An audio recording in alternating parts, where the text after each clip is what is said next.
Сәлеметсіздер ме оқушылар? Бүгін сіздерге кәдесыйлық түйе бұйымын жасауды көрсетемін. Ол үшін бізге қажетті материалдар киіз матасы, мех, түрлі түсті тесмалар, мақта немесе синтефон қолдануға болады және ыстық желім. Алдымен екі бөлшекті беттестіріп, түйреуіштермен түйреп аламыз.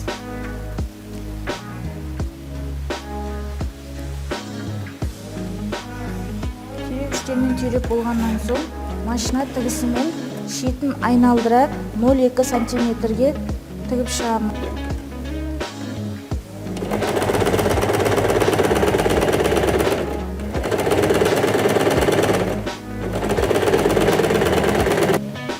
Тігіп болғаннан соң түйреуіштерді алып, ішіне мақта немесе синтефон салуға болады. Егер де тігін машинасы болмаған жағдайда, жай тігіспен қол инесі арқылы тігіп шығуға болады. Мінекей біз шеттерін тігіп шықтық. Енді осының ішін мақтамен толтырамыз.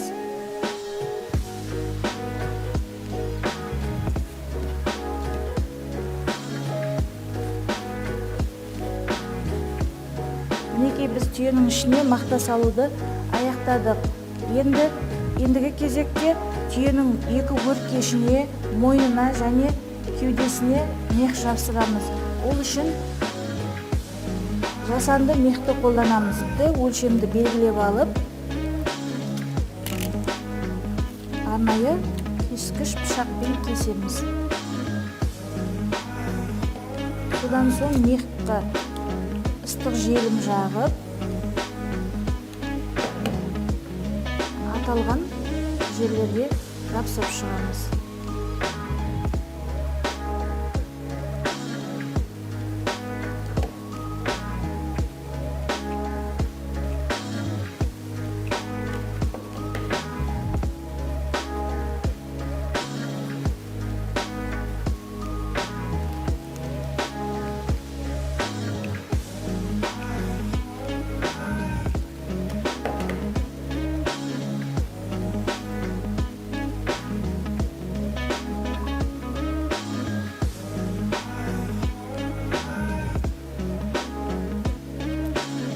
Мехті жапсыру процесі аяқталды.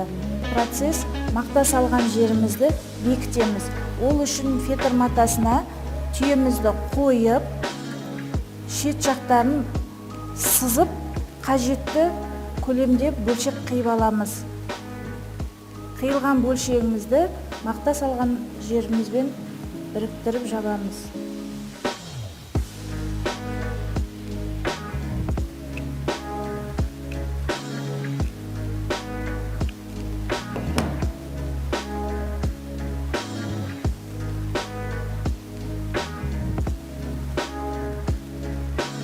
Мінекей біз түйенің табанын бекітіп болдық. Енді осы бекіткен жеріміздің қиық шеттері білінбес үшін оған арнайы өз қалауларыңыз бойынша тесма жапсырып шығамыз. Айналдыра.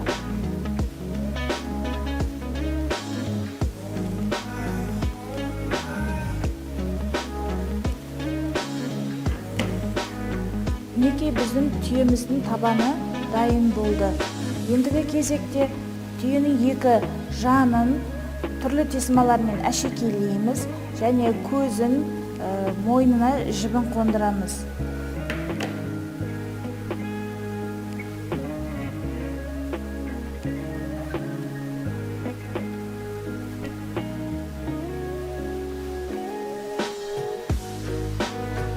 Мінекей түйенің екі жанын тесмалармен безендіріп болғаннан соң түйенің көзін әшекейлейміз. Қара түсті фетрдан шағын екі бөлшек қиып, кірпік жасаймыз. Кірпік жасау үшін үшбұрыштылап қиямыз арасын.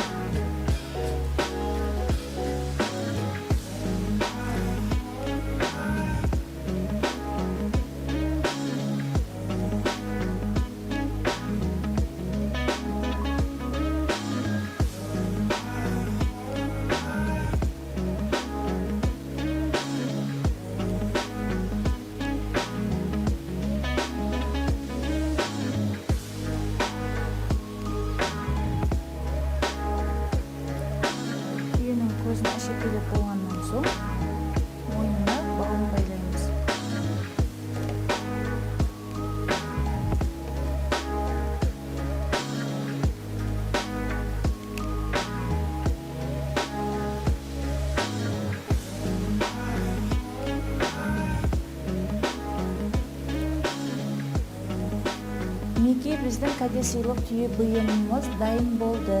Иске сәт, сау болуңуздар.